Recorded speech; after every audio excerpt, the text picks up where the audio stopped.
In today's lesson, we're going to be looking at the domain and range of functions. In the previous lesson, we had talked about the definition of a relation and the definition of a function and the difference between them. I'll link that video in the top right-hand corner if you need it, but now we're going to take a look at what is the domain of a function and what is the range of a function. So starting off here, take a look at the idea of a domain. The domain of your function is the collection of all values of x such that the function itself at x, at that value of x, is defined. So using set notation, you can write d subscript f, for domain of the function, is all real numbers such that my function f at x is defined. So let's take a look at a quick example here. Let's suppose we look at the function f at x equals the root of x. So looking at this function here, what you want to collect up if you're looking to find the domain of the function is you want to find all values of x such that that function is defined.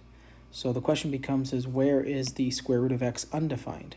Well, you cannot take the square root of a negative number. You can take the square root of 0 or anything greater than 0, but you cannot take the square root of a negative number. So therefore, the domain of this function, using set notation, would be all real numbers such that x is greater than or equal to 0. Notice that we can also see this from the graph of the function square root of x. Notice that the input values only exist when x is 0 or greater, and therefore the domain of this function would be all real numbers such that x is greater than or equal to 0. Commonly, after talking about the domain of a function, we want to talk about the range of a function. So let's look at the definition of the range of a function.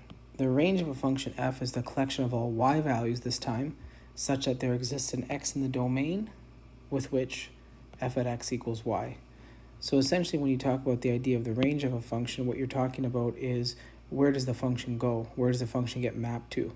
And in other words, what is the image of the function? Using set notation here, we have capital R for range, subscript f, the range of your function, is a collection of all y values such that there exists an x value in your domain that will map to that value of y. So let's take a look at an example, referencing the example we just looked at. So f at x equals root of x. Notice here for f at x equals the root of x, we can see that the domain of the function is all values of x greater than or equal to 0, which we just discussed. With range, you're focusing on your y-axis as opposed to your x-axis. And here we can see that the lowest y value this function hits is 0, and this root of x function will continue on until it approaches infinity. So therefore, the range of this function is going to be the collection of all y values, which are real numbers, just that y is greater than or equal to 0. All right, let's take a look at some more examples of domain and range of functions. So in this example here, we want to find the domain of the following functions. We have the function f at x equals 1 over x. Again, when finding the domain of a function, you want to find where does the function not exist. Well, this function here does not exist when we are dividing by 0 in this situation.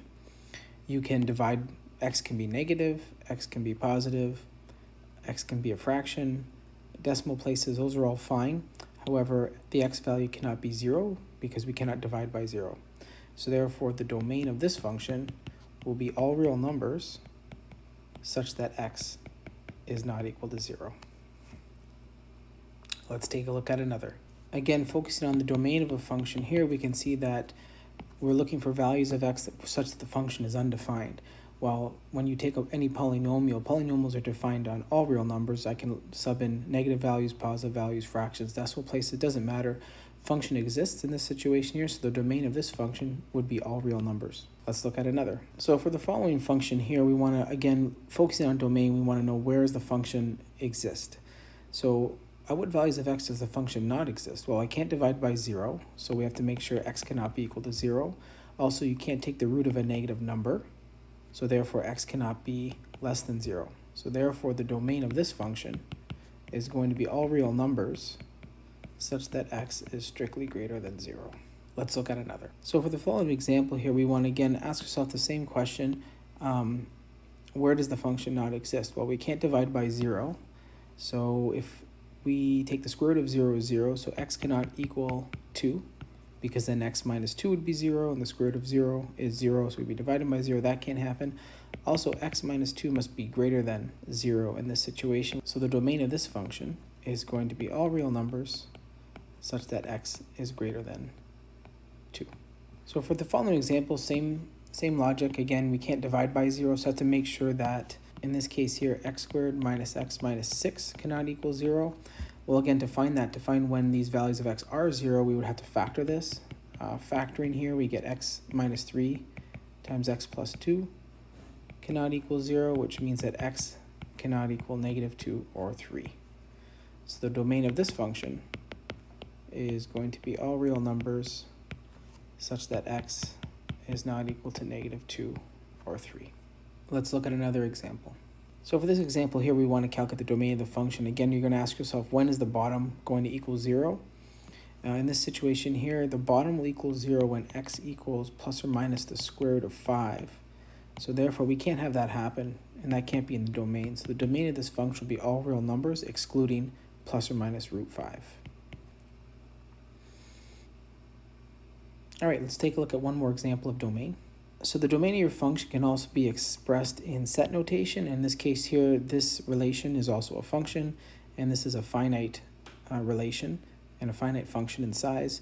So the domain of this function is essentially all your inputs. So the domain of function, let's call this set A. So the domain of A is going to be 1, 3, negative 8, and 6. And notice I'm getting those values from our inputs, 1, 3, negative 8, and 6, and that would be the domain of our function. So moving along here, we're going to take a look at the range of your function. And again, your range of your function is the output of the function. So typically when you look at the range of the function, you want to try, if you can, to do a quick graph of the function if it's possible. So let's take a look at some examples. So for our first example, we have y equals x, and I've kind of graphed that relation and that function as well. Notice again, just to refresh, it is a relation, it does pass the vertical line test, so it also is a function. So you have a function y equals x, and we want to find the range of that function. Well, you notice here that the range is all in the y coordinates. Now if I look along the y-axis here, we can see that this relation is going up and approaching positive infinity, and going down and approaching negative infinity. So therefore the range of this function, so we'll put ry, is actually going to be all real numbers. So for the next example here, we have y equals x squared minus 3. Again, I've done a little graph of this here. Notice again, the range of your function is all in the y-coordinates. As I look at my y-axis here, I can see that the smallest value the y-coordinate hits is the vertex of your function. As you know, the vertex of this function is 0, negative 3. So therefore, the lower bound of my range is negative 3, and this will continue on until we approach positive infinity. So the range of this function here is going to be all real numbers such that y is greater than or equal to negative 3. So for the following function here, we have our exponential growth function. And you can notice here, this is a rough sketch of y equals 2 to the x. You can see here that with respect to the y coordinates, the lowest this gets is it approaches 0 but never actually hits 0, gets infinitely close to 0 but never reaches 0. And this will continue on all the way up to approaching positive infinity. So the range of this function here, f, is going to be all real numbers such that y is strictly greater than 0. If we take a look at our function here, f at x, sometimes it is difficult to graph these. This one might be one that would be difficult to graph, but if you take a look here and examine this a little closer, you'll see that this expression is always greater than or equal to 0. And likewise, this expression here is also always greater than or equal to 0. And then you're adding an expression that is positive. So therefore, your function f at x is always going to be greater than or equal to 2. And therefore, the range of this function is going to be all real numbers such that y is greater than or equal to 2. And continuing on here in our final example here, again, if take a look at the exact same relation, or I should say function, expressed in set notation, we had talked about the domain being the values 1, 3, negative 8, and 6. Now when you talk about the range, it's going to be your y-coordinates, so in this case 2, 0, 6, and 4. So let's label this A once again, and the range of A is going to be 2, 0, 6, and 4. All right, that concludes today's lesson on domain and range. Thank you.